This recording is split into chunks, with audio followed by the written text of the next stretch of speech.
A tarihin ƙasar Iran, tsawon shekaru 47 ba ta taɓa yin nasara a kan ƙasar Amurka ba kamar nasarar da ta samu a wannan yarjejeniya da aka ƙulla. Babbar magana. Wato tsawon shekaru 47 da aka kwashe ana ɗauki ba daɗi tsakanin ƙasar Amurka da Iran, wannan ita ce nasara mafi girma da ƙasar Iran ta taɓa samu a kan ƙasar Amurka. A zahiri a tarihin shugabannin da suka mulki ƙasar Amurka, zai wuya a samu wanda yake nuna tsantsar adawa da ƙasar Iran kamar shugaban ƙasar Amurka Donald Trump. Amma sai dai ya rasa tactics na yin nasara a kan ƙasar Iran, wanda hakan ya kai shi ga ba ta nasara mafi girma ba tare da ya sani ba. Jama'a wai ko kun san yaushe ne wannan takaddama ta fara?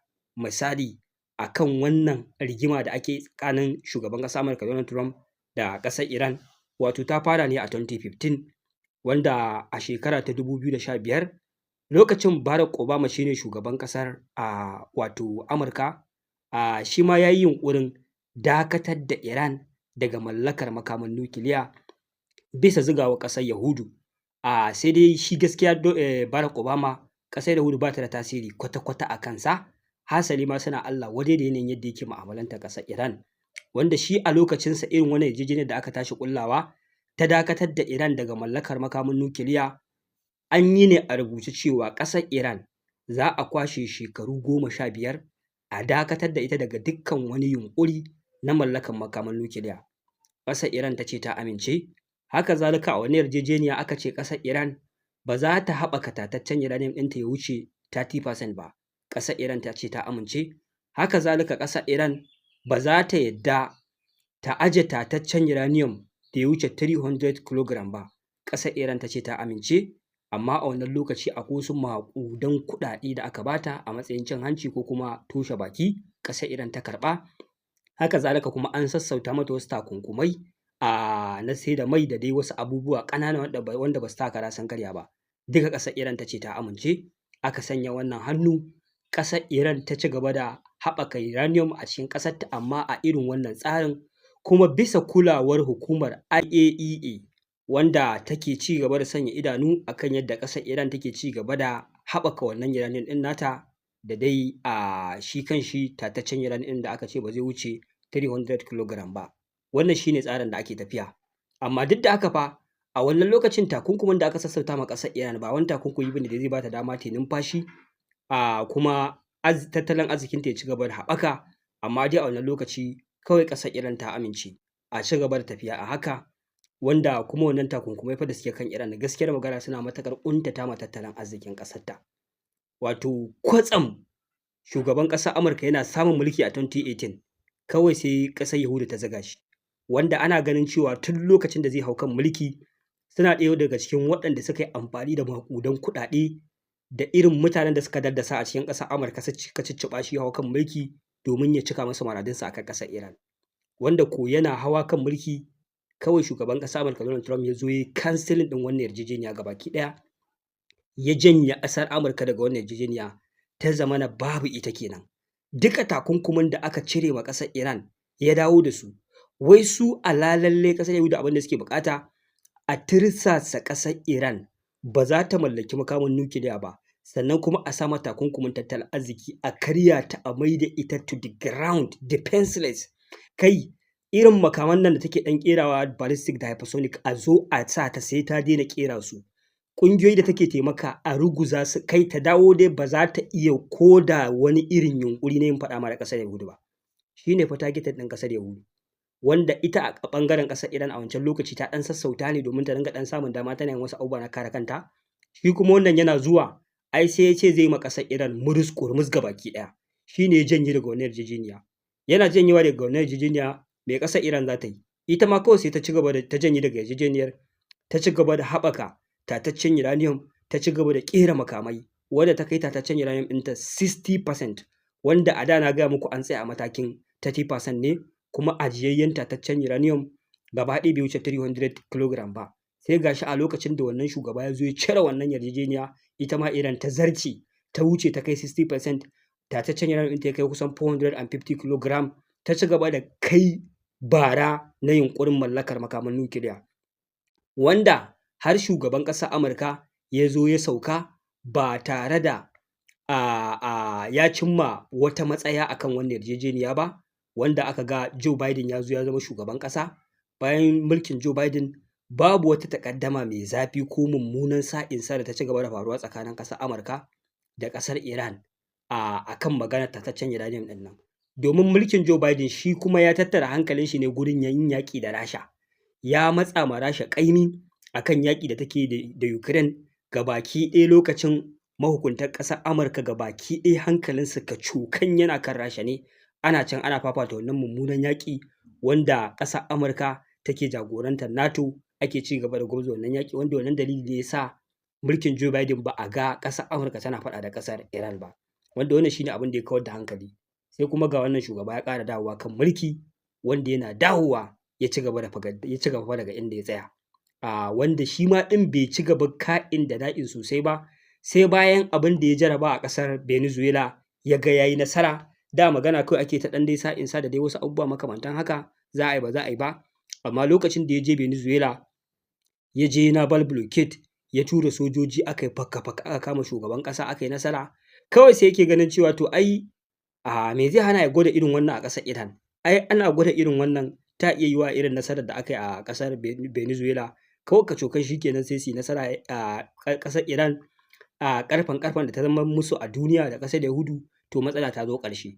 Wanda su kuma ƙasar Yahudu dama suna nan suna saka ido ko da yaushe akan ƙasar Iran da duba lagon da za su yi su rusa ta, suna tura spies ɗinsu cikin ƙasar Iran duka dai da abubuwa da suke faruwa. Kun san na gaya muku farko kafin a fara wannan yaƙi an yi zanga-zanga a ƙasar Iran ta ƙoƙarin neman canjin gwamnati. Menene ya kawo wannan zanga-zanga? Tsadar rayuwa ne, abubuwa sun lalace, kuɗi ba daraja, al'umma suna shan wahala, duk kuma takunkuman da suke kan Iran ne suka janyo waɗannan abubuwa, wanda da ƙyar ƙasar Iran ta samu ta kuɓuta daga wannan zanga-zanga. Lokacin ƙasar Amurka ta fara fakewa da wannan zanga-zanga, ta ce wai al'ummar ƙasar Iran suna buƙatar taimako, ai gwamnatin ƙasar Iran tana ta kashe ‘yan zanga-zanga haka, saboda haka za ta zo ta taimaka musu. A lokacin da abin da aka fara kenan, wanda ita kuma ƙasar Iran ta sani cewa wannan zanga-zanga da wasu abubuwa makamantan haka duk maƙarƙashiya ce ta ƙasar Yahudu da ake shiryawa don a rusa ƙasarta.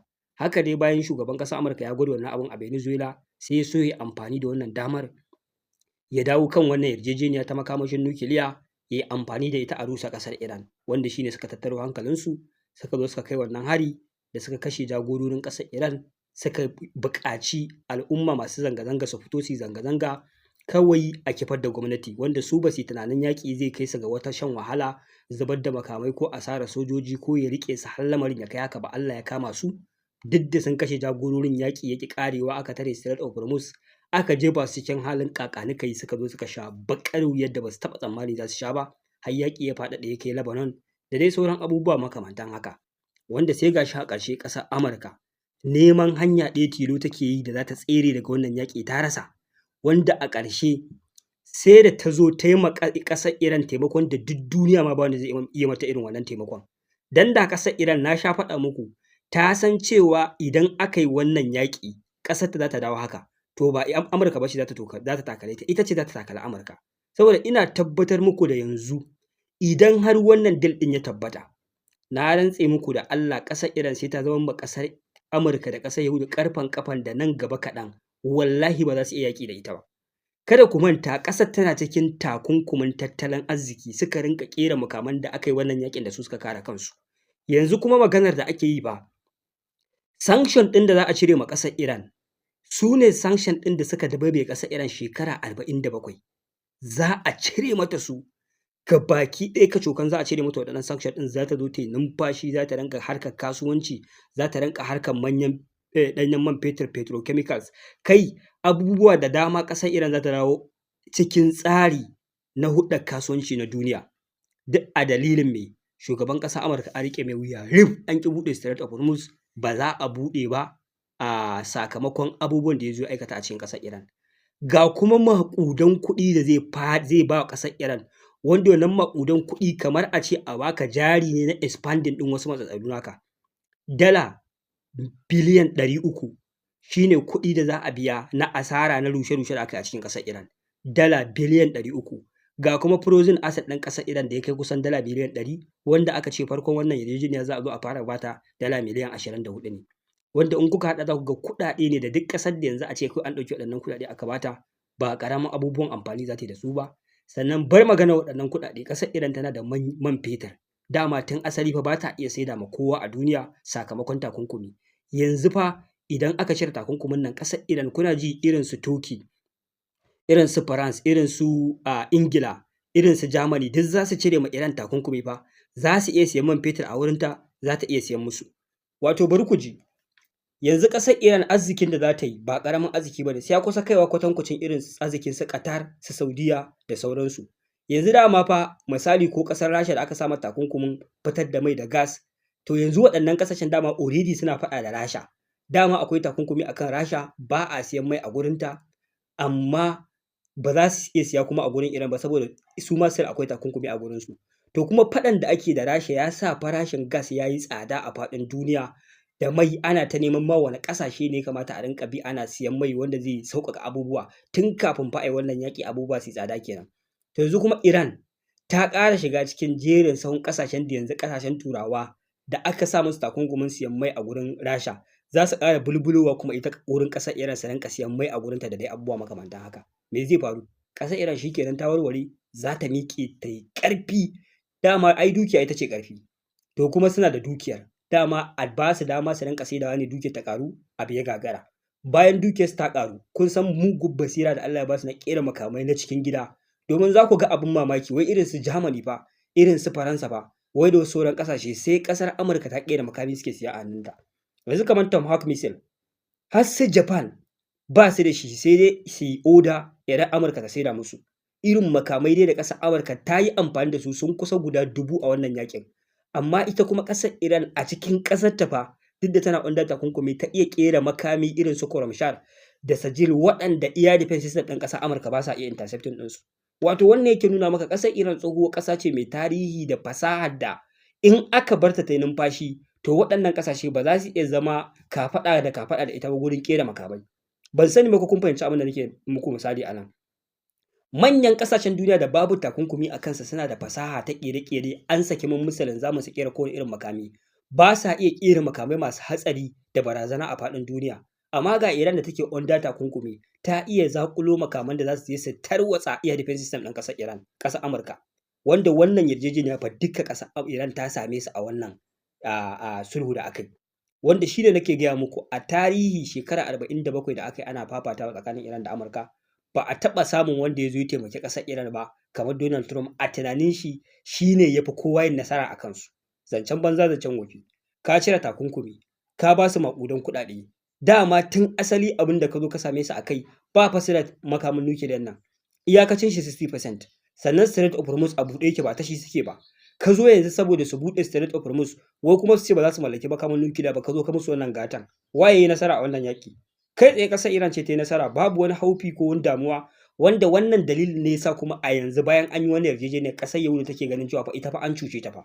Bai kamata a ba Iran waɗannan maƙudan kuɗaɗe kusan dala biliyan 300 ba. Bai kamata ba. Kai yanzu haka ana nan ana hasashen zai wuya ƙasar Yahudu ta yadda wannan sulhu ya tabbata ba tare da ta kawo wata tangarɗa ba. Har an fara ba wa shugaban ƙasar Amurka shawarwari da ya gaggauta cire dukkan wani irin tallafi akan ƙasar Yahudu, sannan ya nuna musu yatsa kar fa su je su yi wani abu na sabotajin ɗin wannan sulhu, yaƙi ya dawo baya. Wai a haka ma fa da nake gaya muku ƙasar Iran ta yi nasara, ita ƙasar Amurka ganin take ta tsira da ƙyar a wannan yaƙi saboda an buɗe mata Strait of Hormuz. Wai kuma ƙasar Iran ta amince ba ta mallaki makamin nukiliya ba. A haka shi ne nasarar da take tunanin ta yi. Kuma a haka ba ta fata ƙasar Yahudu ta lalata wannan yaƙi. Jama'a a taƙaice wannan shi ne halin fa da ake ciki. Na san wannan bayanin da na yi ya fito muku da abubuwa da dama, kuma mutane sun fahimci asalin tactics ɗin da ƙasar Iran ta yi amfani da shi har aka kawo wannan mataki. Domin da daga fara yaƙin ƙasar Iran ta nuna ta miƙa wuya, ta yadda ba ta ci gaba da mallakan makamin nukiliya ba, to ƙasar Amurka kuma sai ta zo ta ƙara raina mata hankali, ta ƙi cire takunkumi, ta ƙi mata abubuwan da duk take buƙata, ba za a saki mata kuɗinta ba, ba za a biya ta diyya ba, kai ba za a mata abubuwa da dama ba, saboda me ta yi saurin miƙa wuya kai tsaye, za a ga to ai ta sha wuya kenan. Saboda haka kawai dama mun zo mu baki umarni ne ki dakata daga abubuwan da kike shi kenan kawai. Ƙila ma a ce waɗannan factory ɗin na ƙera makamai su ma sai a rusa su. Kai duk abin da ƙasar Amurka take so ta samu da sai ta same su da tun farkon yaƙin ƙasar Iran ta miƙa wuya. Amma tirjiyar da ta yi da wannan mugun ɗauki ba daɗin da aka yi, da tala ƙasar Amurka aka kawo wannan yaƙin ta sha wuya, shi ne yasa ƙasar Amurka ta zo ta rufta, ta zo ta yi ma Iran ma gatan da babu wanda zai iya mata a faɗin duniya ba tare da ta riga ta sani ba. Wannan shi ne bonus ɗin da ƙasar Iran ta samu, saboda haka wannan yaƙi a ƙarshe ya zo ƙarshe, ƙasar Iran ta riga ta yi nasara gagaruma. Yanzu dai abin da ya rage an ce 19 ga wannan watan abubuwa za su ƙarasa kammala, amma tun a yanzu ƙasar Iran ta buɗe Strait of Hormuz, an fara nuno bidiyoyi na jirage suna wucewa lafiya ƙalau ba tare da wani matsala ba, deal ya tabbata kenan. Illa iyaka mutanen dai suna nan suna neman hanyar da sai sun lalata wannan yarjejeniya, domin a yanzu haka fa suna cewa wai ba za su janye sojojinsu gabaki ɗaya daga cikin ƙasar Lebanon ba, duk da yaƙi ya ƙare sun yadda sun dakata. Kun ga in dai sojojinsu na nan a cikin ƙasar Lebanon, to ta iya yiwuwa a ƙara samun wani ɗauki ba daɗi da Hezbollah su ce za su ƙara kai hari cikin Lebanon, yaƙi ya ƙara dawowa ɗanye. Shi yasa har yanzu ni dai na san deal a rubuce a baki tsakanin Iran da Amurka ya tabbata, amma a zahiri ina kallon cewa ga waɗanda za su iya lalata deal cikin sauƙi ya lalace, wanda ba ma fata haka ta faru. Jama'a wannan shi ne asalin gundarin halin da ake ciki, ina ganin yaƙi ya zo ƙarshe. Sai mu ci gaba dai da bibiya mu ga abin da kuma zai biyo baya. A nan zan dakata, wassalamu alaikum.